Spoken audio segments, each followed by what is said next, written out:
नमस्कार मामिदी सर, बहुत बहुत स्वागत है आपका। नमस्ते अंजू जी, आपको, आपके दर्शकों को सबको मेरा प्रणाम, नमस्कार।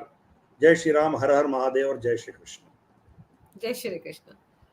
सर, राहुल गांधी अमेरिका दौरे पर जा रहे हैं, वहां जाकर क्या करेंगे इसकी उम्मीद तो हम सबको पहले से थी, लेकिन लगता है कि डीप स्टेट ने उनको एक नया टूल किट थमा दिया है। ये जो पहली बार उन्होंने सिखों को लेकर सर बात कही है कि पगड़ी नहीं पहन सकते वो भारत में, कड़ा नहीं पहन सकते, पता नहीं गुरुद्वारे भी जा पाएंगे या नहीं, ये कौन सा प्रोपेगेंडा है राहुल गांधी का? जैसे आपने कहा है, वो प्रोपेगेंडा ही है। सिख कहीं भी महफूज है, शांति से रह सकते हैं, वो तो भारत में ही है। क्योंकि यहाँ ये तो प्रधानमंत्री बने, राष्ट्रपति बने, हमारी सेनाध्यक्ष बने, चीफ जस्टिस बने, क्या क्या नहीं बने ये लोग। ये यहाँ उनको बाकी मतलब क्या कहते हैं उसको, जो भी पूरे देश को सब जो फैसिलिटीज मिलेगा वो सब उनको भी मिलता है। तो ऐसा नहीं है कि वो कोई पीड़ित है या शोषित है या उनको कोई लीगली या कॉन्स्टिट्यूशनली उसको दबाया गया। हम हिंदू ये मानते हैं, वो भी हिंदू है, क्योंकि सुप्रीम कोर्ट का डिसीजन है कि जो अब्राहमिक रिलीजन्स हैं, जैसे आपकी इस्लाम हो, क्रिश्चियनिटी हो, जुडाइज्म हो, और चौथा पारसी रिलीजन, ये चार छोड़ के बाकी सब हिंदू है। उनका डेफिनेशन ही ऐसा है। तो वो हिंदू है, हिंदू में एक पंथ है। तो इसीलिए यहाँ उनके खिलाफ उनके मतलब उनको प्रताड़ना करना या उनके खिलाफ कुछ करना, ऐसे कुछ है ही नहीं है। मैं खुद कड़ा पहन रखा हूँ। तो ये हमारी सिख परंपरा को हम सब मानते हैं, गौरव करते हैं, रेस्पेक्ट करते हैं। गुरु तेज बहादुर की बलिदान देख लीजिए, गुरु हरगोविंद सिंह का देख लीजिए, रविदास का देख लीजिए, हर गुरु जो जो बलिदान दिया है वो उसके चलते हुए ही आज भी हमारी सनातन धर्म उन इलाकों में बचा है, जैसे पंजाब हो, हरियाणा हो, हिमाचल हो या जम्मू कश्मीर। तो इसीलिए वो हमसे अलग नहीं है। फिर भी हमें दरार पैदा करने के लिए सिखों को गैर हिंदू दिखाने का कोशिश कांग्रेस ने बहुत साल से करती आ रही है। पहला, उनको माइनॉरिटी मिनिस्ट्री में उनका ऐड किया। माइनॉरिटी मिनिस्ट्री में सिख, जैन, बौद्ध, इन तीनों को ऐड किया। वो माइनॉरिटी कैसे हो सकते हैं? फिर भी उनको माइनॉरिटी मिनिस्ट्री में डाल दिया। तो फिर वहां से लेके इनका जो डिवाइड एंड रूल पॉलिसी है वो चलता रहा, और 84 में तो हद हो गई है। जब उससे पहले इंदिरा गांधी ने इसको इस्तेमाल किया, इसको भिंडरानवाले को खड़ा किया, ये सब हम जानते हैं। मैं पूरे इतिहास में जाना नहीं चाहता हूँ, बट अल्टीमेटली इनको इस्तेमाल करके, इनको वोट बैंक पॉलिटिक्स बना के, उनको उनके साथ जो किया वो कांग्रेस ने ही किया है। फिर बाद में 84 में नरसंहार जो हुआ है दिल्ली में, उसके लिए भी कांग्रेस ही जिम्मेदार है। अब राहुल गांधी अमेरिका में अमेरिकन ऑडियंस को ये कहना कि इनको पगड़ी पहनने से रोक रहा है या जो भी है, उनका बयान जो भी है, ये नॉट जस्ट एक दुबलापन, एक हिपोक्रेसी नहीं है, एक साजिश है। और देखिए पंजाब में आज क्रिश्चियन कन्वर्शंस इतने बड़े पैमाने पे हो रहे हैं, मतलब उनको कोई नहीं रोक रहा है। कन्वर्शंस तो आजकल पूरा अमेरिका का इनके चर्चेस ही करते हैं। तो इनका इतना खुला छूट है, फिर भी ये कह रहा है कि देखो हिंदू ने ये कर रहा है, मोदी ने ये कर रहा है, आरएसएस ने ये कर रहा है। तो ये सब एक साजिश के तहत कर रहा है। अब आरएसएस ने कहा है कि औरत घर से बाहर नहीं निकल सकती है, उनका कोई बयान है? फिर भी ये जाके उधर बयान दे दिया। मतलब वहां के ऑडियंस ये समझते हैं कि ये जो बोलेगा वो सुनेंगे, उनको कुछ पता नहीं है। क्योंकि अमेरिका का सोच भी अमेरिका से आगे वो देखते नहीं है। उनका वर्ल्ड सीरीज वॉलीबॉल या बास्केटबॉल मैचेस होते हैं ना, वो फिलाडेल्फिया वर्सेस न्यूयॉर्क उसी में होता है। उसका वर्ल्ड व्यू अमेरिका से आगे कुछ नहीं है। जॉर्ज बुश को आप दुनिया का नक्शा दिखा के इराक किधर है बताइए, वो नहीं बता पाएगा। ये उनका सोच है। इसीलिए उनके वहां जाके उनके दिमाग में ये सब बिठाने का कोशिश राहुल गांधी कर रहा है। तो this is a very dangerous move Rahul Gandhi जो कर रहा है। बिल्कुल सर, बहुत डेंजरस है, क्योंकि हमने लोकसभा चुनाव के दौरान देखा कि जातियों में बांटा, हिंदुओं में दलित है, महादलित है, ओबीसी है, ये सब कुछ किया। लेकिन जब उससे बात नहीं बनी तो आप देखिए अमेरिका जाकर हिंदू सिखों के बीच में लड़ाई के पूरे आसार पैदा करने की कोशिश कर रहे हैं राहुल गांधी। पर सर, राहुल गांधी जब इस तरह की बातें करते हैं, क्या उनको रत्ती भर नॉलेज नहीं है कांग्रेस के इतिहास की? क्या वाकई उनको नहीं पता 84 में सिखों के साथ क्या हुआ? जो कुछ उस वक्त हुआ था उसको राजीव गांधी ने कैसे जस्टिफाई किया था?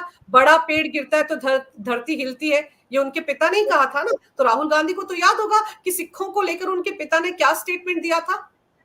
और उसके बाद वो ये, और उसी वक्त सर पगड़ियों से, कड़ों से कौन पहचान करता था सिखों की? कांग्रेस के लोग पहचानते थे, उसके बाद उनकी हत्याएं करते थे। और आज राहुल गांधी वहां जाकर बहुत महंत बनकर ये ज्ञान परोस रहे हैं। उनको नहीं पता कांग्रेसियों ने सिखों के साथ क्या किया। अगर कांग्रेस इतनी सर सिखों को लेकर संजीदा थी तो 84 से लेकर आज देखिए 2024 आ गया है सर, एक भी मामला कहीं सुलझा है? वो सज्जन सिंह पर जो आरोप है, जगदीश टाइटलर पर जो आरोप है सर, अभी भी ट्रायल कोर्ट में मामले चल रहे हैं, किसी को सजा नहीं हुई है। बिल्कुल यही हिपोक्रेसी है उनका। और हमारी प्रॉब्लम यह है कि लोग का मेमोरी जो है वो शॉर्ट टर्म है, ये भूल जाते हैं पिछले सालों में क्या हुआ, पिछले दशकों में क्या हुआ, याददाश्त खो जाते हैं लोग। तो उसी के बलबूते पर ये खेल रहा है। तो कांग्रेस ने क्या किया है सब भूल चुके हैं आज। उनका तो एक सिख प्रधानमंत्री भी वो बनाया ना, मनमोहन सिंह जी को। तो सिखों ने इनको वोट भी दिया है। अब सिखों ने उनको वहां क्या कहते हैं उसको, पंजाब में सरकार भी बनाया ना कांग्रेस का।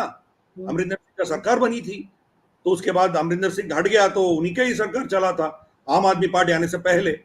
तो ये प्रॉब्लम है ना, सिखों में उनके साथ क्या हुआ वो खुद वो भूल गए हैं। ये प्रॉब्लम है ना, उसी सिचुएशन को एक्सप्लॉइट कर रहा है राहुल गांधी ने। वहां जाके सिखों के बारे में बात करना एक देखिए, राहुल गांधी, मैं ये कतई नहीं मानता हूं कि राहुल गांधी का दिमाग इतना तेज है कि वो ये सब कर पाए।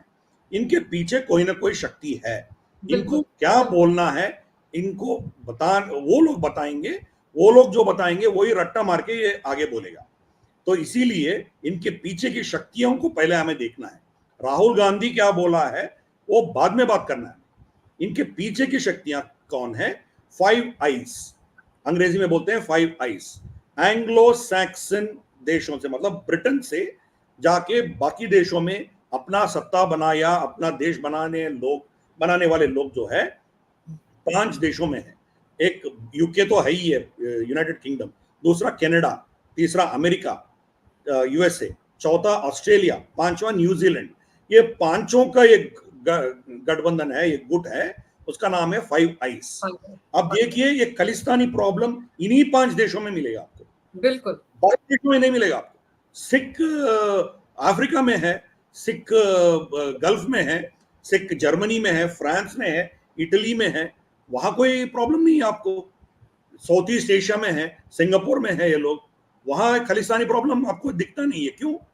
क्योंकि इनके पीछे इन्हीं देशों के क्या कहते हैं उसको, इंटेलिजेंस विंग्स, इनके जो सीक्रेट एजेंसीज है वही काम करते हैं।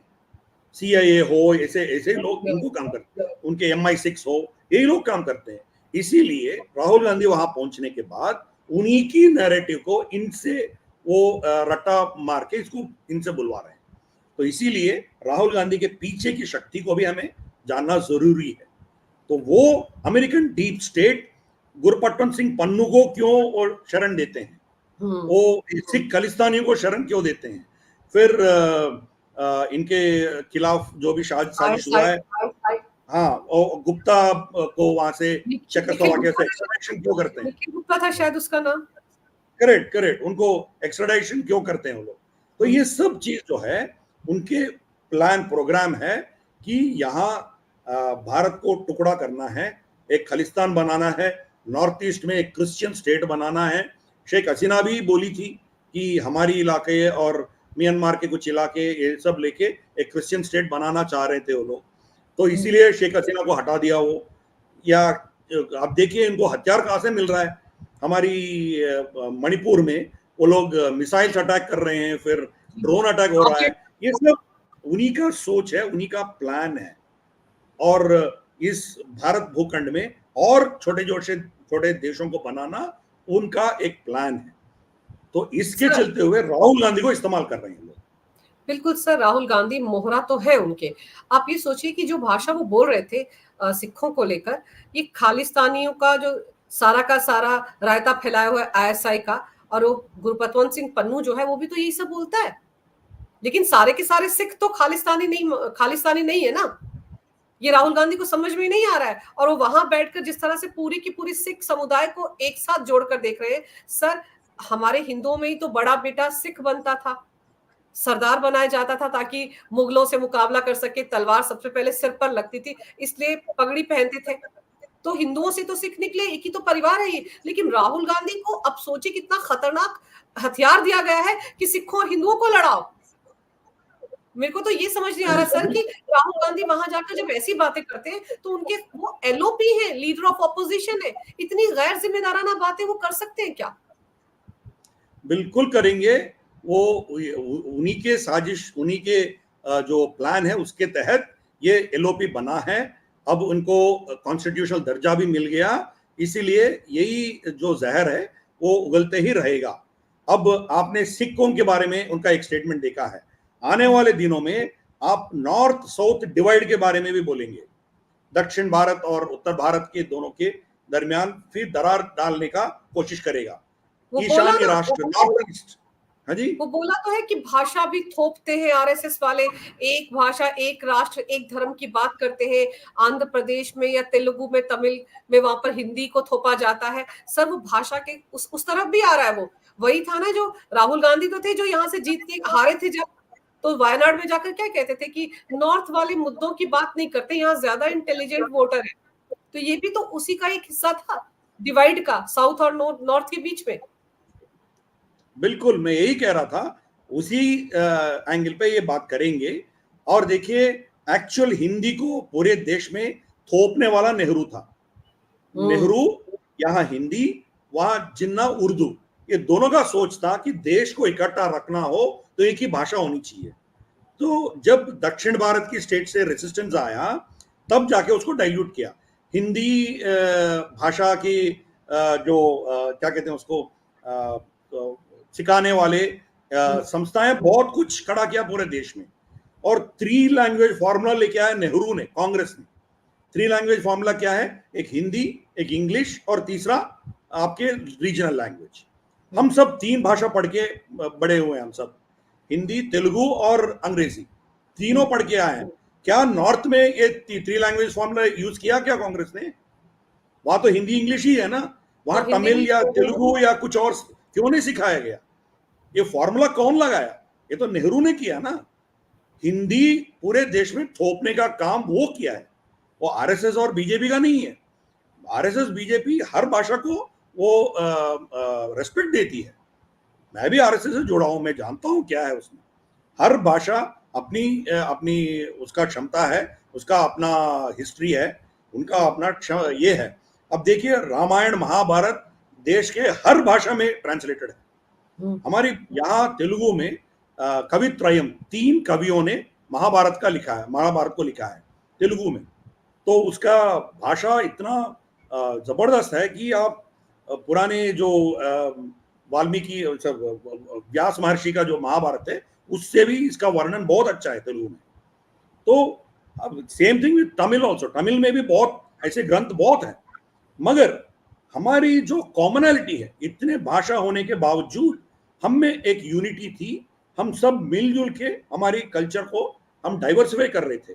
अब देखिए, गुजरात में आपको कृष्ण भक्ति मिलेगा क्योंकि द्वारका है उधर। और इस कोने पे, ईस्ट एंड पे देखिए, मणिपुर में मणिपुरी नृत्य क्या है? कृष्ण भक्ति है। कथक क्या है? उत्तर प्रदेश या हरियाणा कथक क्या है? वो कृष्ण भक्ति है। नीचे केरला जाइए, मोहिनी आट्टम कृष्ण भक्ति है। तो पूरे, मतलब पूरे देश में फैला हुआ है। भामा कलापन हमारी तेलुगु स्टेट्स में है। तो हमारी जो डाइवर्सिटी में भी यूनिटी है, उसको तोड़ने का प्रयास कर रहा है राहुल गांधी। क्योंकि राहुल गांधी एक मोहरा है। इनके पीछे जो देश को तोड़ने वाले, टुकड़ा करने वाले, दरार पैदा करने वाली जो प्लान है, साजिश है, उसके तहत ये कर रहा है। इसमें हर चीज उनके लिए जायज है, चाहे वो ओबीसी, एससी, एसटी हो, चाहे वो सिखों की इशू, खालिस्तानी इशू हो, नॉर्थ साउथ डिवाइड हो, भाषाएं हो, या रीजनल इश्यूज हो, हर चीज में ये कुछ ना कुछ जहर डालने का कोशिश करेगा। अब आने वाले दिनों में और भी ऐसे खतरनाक स्टेटमेंट्स इनसे हम सुनेंगे, क्योंकि उनको ये बोलने के लिए कोई वहां बैठ के कर रहा है। बिल्कुल सुनीता सर। विश्वनाथन हो या जॉर्ज सोरोस हो या इनके खुद के सैम पेट्रोडा अंकल हो, बहुत से लोग बैठे हैं, इनको ये सब बोलने के लिए पीछे बैठ के इनसे बुलवाएंगे। और सर अभी तो आप देखिए ना कि M.K. स्टालिन भी अमेरिका पहुंचे हुए हैं, वो D.K. शिव कुमार कर्नाटक के डिप्टी सीएम वो भी वहां पहुंचे हुए हैं, कमल हासन भी अमेरिका में है, राहुल गांधी भी वहां पहुंच गए हैं। ये बातें तो पब्लिक डोमेन में आनी चाहिए कि राहुल गांधी के दौरे को स्पॉन्सर किसने किया। उन पर तो हमेशा से आरोप लगते रहे, पिछले साल भी वो जून महीने में पीएम मोदी के दौरे से पहले गए थे, अब भी वैसे ही जा रहे हैं। तो ऐसा क्या है कि पीएम मोदी के दौरे से पहले ही राहुल गांधी को जाना होता है? पूरा साल पड़ा हुआ है, कभी भी चले जाओ। लेकिन पीएम मोदी को लेकर क्या कहा उन्होंने सर? पीएम मोदी को लेकर तो ये तक स्टेटमेंट दे दिया है कि ये तो धोखे से तीसरी बार पीएम बन गए, क्योंकि कंट्रोल्ड चुनाव करवाया है चुनाव आयोग ने, बीजेपी ने सब कुछ कंट्रोल किया, अलग अलग स्टेट्स में कंट्रोल किया चुनाव को। बताइए किस तरह से संवैधानिक संस्थाओं पर वहां सवाल उठाए जा रहे हैं। देखिए, अल्जीरिया में 98% वोट उनके जो अभी एग्जिस्टिंग राष्ट्रपति है उसको मिला है। फिर भी अमेरिका ने क्या बोल रहा है, हम आपको बधाई देते हैं, आपसे हम आगे हमारी जो डिप्लोमेसी है चलाएंगे, दोनों मिलके हम यहाँ जो करना है करेंगे। 98%। कोई भी इलेक्शन में ऐसा मिलता है क्या? व्लादिमीर पुतिन को 95% मिला था, व्लादिमीर पुतिन से भी ये आगे चला गया अल्जीरिया, फिर भी इनका बयान था। हाँ, व्लादिमीर पुतिन को कहते हैं कि ये कंट्रोल्ड है, ये डिक्टेटर है, कुछ नहीं किया। मतलब आप जिसको डेमोक्रेसी कहते हो वो डेमोक्रेट बन जाता है, अब जिसको तानाशाही कहते हो वो तानाशाही हो जाता है। इस देश में भाजपा को 50% से ऊपर नहीं मिला ना, उनको कोई 35% ही मिला है। बाकी इलेक्टोरल कॉलेज से ही लोग जीत के आते हैं ना। आपके डोनाल्ड ट्रंप कैसे जीता था? पॉपुलर वोट तो हिलरी क्लिंटन को गई थी ना, फिर भी डोनाल्ड ट्रंप जीत गया ना। आपका इलेक्टोरल डेमोक्रेसी में ऐसे ही होता है। फिर भी डेमोक्रेटिक प्रोसेस को ही ये क्वेश्चन करने का जो है अमेरिका ये करती है। और अमेरिका का जो अटैक्स है वो डेमोक्रेटिक देशों के ऊपर ही है। जो डिक्टेटरशिप्स हैं उनके बारे में कुछ बोलते नहीं है। बाकी गल्फ स्टेट्स देख लीजिए या अफ्रीकन स्टेट्स देख लीजिए, जहां से इनको पूरे मिनरल्स उठाना हो, वहां कुछ नहीं बोलते हैं लोग। शी जिनपिंग चुन के आते हैं तीसरी बार चौथे बार, कोई नहीं कुछ नहीं बोलते हैं। फिर भी यहाँ उनका स्टेटमेंट है the force of the majoritarianism, एक लफ्ज इस्तेमाल करते हैं। मतलब डेमोक्रेसी आप जो कहें वो डेमोक्रेसी है। आप डोनाल्ड ट्रंप को मारिए, कोई दिक्कत नहीं है। कोई पुराना 20 साल के केस उठा के उसको जेल डाल दीजिए, वो डेमोक्रेसी है।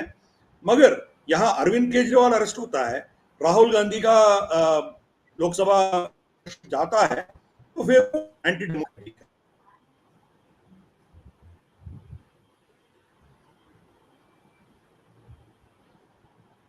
आपको आवाज आ रही है?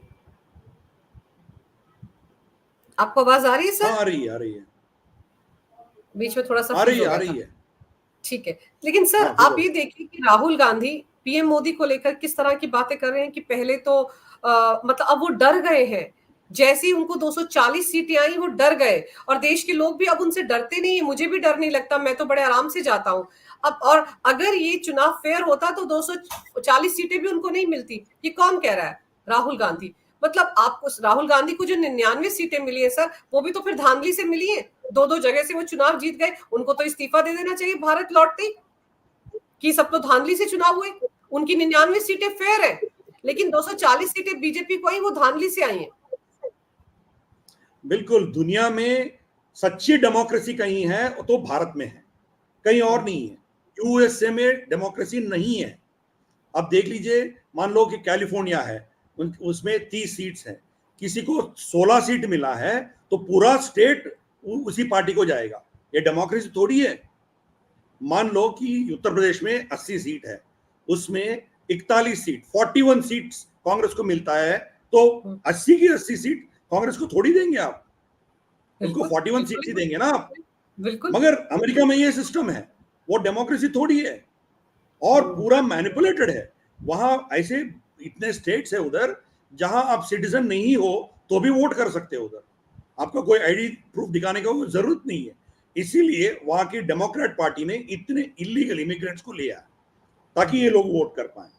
तो वो उसको डेमोक्रेसी हम नहीं कह सकते हैं, वो actually it is a rule of the fascists, rule of lobbyists. इनके 4 पिलर्स हैं उनके अमेरिका का, एक फार्मेसी, दूसरा डिफेंस, तीसरा इनके ऑयल इंडस्ट्री और चौथा बैंकिंग इंडस्ट्री। ये 4 पिलर्स के ऊपर वो चलता है, वो कोई डेमोक्रेसी नहीं है। 50% से ज्यादा वहां सोशल सिक्योरिटी और इसमें चलते हैं उनका, 5 दिन काम करते हैं, 2 दिन उसको उड़ा देते हैं। वो डेमोक्रेसी थोड़ी कहलाते हैं हम। कई दुनिया में है डेमोक्रेसी तो भारत में है, क्योंकि बड़े बड़े शक्तियां, बड़े बड़े शख्स यहां हार गए थे। वाजपेयी जी हार गए थे, इंदिरा गांधी हार गई थी, कौन कौन नहीं हारा, अलका आडवाणी हार गए थे, तो राहुल गांधी खुद हार गया।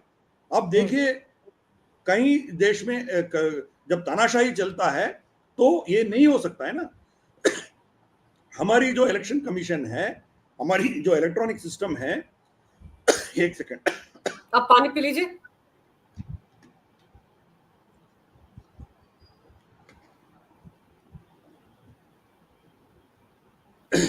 हमारी जो इलेक्टोरल सिस्टम है दुनिया में आपको कहीं नहीं मिलेगा, क्योंकि this is the most professionally run जो इलेक्शन सिस्टम है।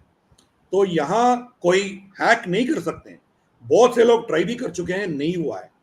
और इसी इलेक्टोरल सिस्टम से ही ऑपोजिशन जीत के आ रही है। अब कांग्रेस कर्नाटका में कैसे चला रही है, वो तेलंगाना में कैसा उसका सरकार चल रही है, डीएमके 2 बार, तीसरी बार कैसे वो चुन के आ रहे हैं उधर तमिलनाडु में, केरला में कम्युनिस्ट कैसे जीत के आ रहे हैं, इसका कोई जवाब है? केरला में तो भाजपा पहली बार उनका अकाउंट खोला है, एक सीट मिला उधर। हाँ, नहीं तो मिलता ही नहीं है सीट उधर। तमिलनाडु में तो मिला ही नहीं है। तो इसके बारे में क्या बोलेंगे? डेमोक्रेसी क्या ये अथॉरिटेरियनिज्म है क्या, ये डिक्टेटरशिप है क्या? मगर ये मतलब उनके ऑडियंस इतने अनपढ़ गवार हैं, ये जो भी बोलेगा वो उनको एक्सेप्ट करेंगे, क्योंकि ऐसे ही लोग उन डेमोक्रेट पार्टी को समर्थन देते हैं, so called left liberals. Sir अगर मान लीजिए कंट्रोल चुनाव था तो बीजेपी को 240 सीटें जीतनी चाहिए थी, फिर तो वो 400 सीटों के पार चले जाते अगर कंट्रोल ही था। राहुल गांधी की पार्टी को 99 सीटें क्या तोहफे में देने की जरूरत क्या थी अगर कंट्रोल्ड ही था चुनाव? क्यों राहुल गांधी को 2-2 जगह से जिता दिया अगर कंट्रोल्ड ही था चुनाव? अगर कंट्रोल था चुनाव तो सर 80 सीटें उत्तर प्रदेश की बीजेपी ने क्यों 37 सीटें समाजवादी पार्टी को दे दी? क्यों? बिल्कुल तो ये था तो ये कैसे जीत गए? एलओपी कैसे बन गए? इस सवाल का जवाब भी तो इनको देना चाहिए। नहीं, वो देंगे नहीं ना, नैरेटिव खड़ा करना है उसको, सत्य पे तथ्य पर उसको कोई लेना देना नहीं है, उनको एक नैरेटिव खड़ा करना है। ये मोदी को एक तानाशाही दिखाना है, ये हमारी इलेक्टोरल सिस्टम को नीचा दिखाना है। वो जीतेंगे तो सही है, वो हारेंगे तो ये करेंगे। तो ये सिंपल है, उनका नैरेटिव खड़ा करना इंपॉर्टेंट है, मगर जितना भी आप आर्गुमेंट्स देंगे उससे उसका कोई लेना देना नहीं है। वो भी जानता है कि ये जो हुआ है फेयर हुआ है, फ्री एंड फेयर हुआ है, फिर भी एक नैरेटिव खड़ा करना है, वो भी अमेरिका में खड़ा करना है। तब जब खड़ा करना है वो जब इलेक्शंस में जा रहा है उस समय पे वहां ये नैरेटिव लेके आना है, वही उनका मकसद है। अभी डोनाल्ड ट्रंप को भी एक तानाशाही दिखा रहा है ना, सेम भाषा कमला हैरिस भी बोल रही है, ये आएगा तो संविधान का खत्म कर देंगे। भाई 4 साल ऑलरेडी वो प्रेसिडेंट रह चुका है, आपके संविधान तो महफूज है ना, उसको कोई निकाल नहीं सकते। मोदी 10 साल ऑलरेडी यहाँ प्राइम मिनिस्टर रह चुका है, क्या हुआ है? कौन सी संशोधन आर्टिकल 370 छोड़ के क्या संशोधन किया बताइए मुझे? कुछ नहीं हुआ ना। हम डिमांड कर रहे हैं उनसे कि माइनॉरिटी अपीसमेंट खत्म करें, बहुत से इसमें प्राविधान लेके आए, ये हम मांग कर रहे हैं ना, यूनिफॉर्म सिविल कोड हो, बहुत सी चीज हम पूछ रहे हैं उनसे, फिर भी नहीं हो रहा ना। तो 10 साल नहीं हुआ, अभी आगे 5 साल क्या होगा? फिर भी एक नैरेटिव खड़ा करने का इनका एक जो षड्यंत्र है वही चला रहे हैं।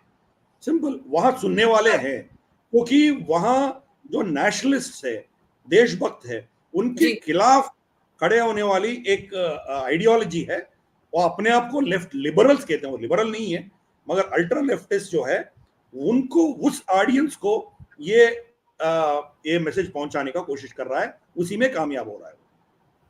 पर सर आप सोचिए कि देश के प्रधानमंत्री देश को रिप्रेजेंट करते हैं, वो अमेरिका के दौरे पर पहुंचने वाले हैं 21 सितंबर को। उससे पहले जाकर राहुल गांधी किस तरह की बचकानी बातें कर रहे हैं, डिस्क्रेडिट कर रहे हैं अपने देश के प्रधानमंत्री को, कि वो जब आएंगे तो उससे पहले वो सवाल खड़ा करके आ गए कि वो तो धोखे से जीते हैं, वहां तो कंट्रोल चुनाव था। तो ये बातें किस तरह की, मतलब आप एक एजेंडा लेकर चल रहे हैं, आपको सत्ता की इतनी भूख है कि आप ये बातें अगर भाई, पिछली बार आपको याद होगा यूके जब राहुल गांधी गए थे और ऐसी बातें बोली थी, तो वहां पर एक बुजुर्ग शख्स ने कहा था कि आपकी दादी भी यहाँ आती थी, इंदिरा गांधी, लेकिन वो देश के खिलाफ कभी नहीं बोलती थी, और आप जब भी आते देश के खिलाफ ही जहर उगलते। एक ट्रेंड ही बन गया राहुल गांधी का, जब भी जाएंगे वहां पर बहुत बड़े इंटेलेक्चुअल की तरह मंच पर बैठकर एक इंटरव्यू देंगे और उसके बाद वहां पर यही रायता फैलाएंगे। सर कब तक ये चलेगा?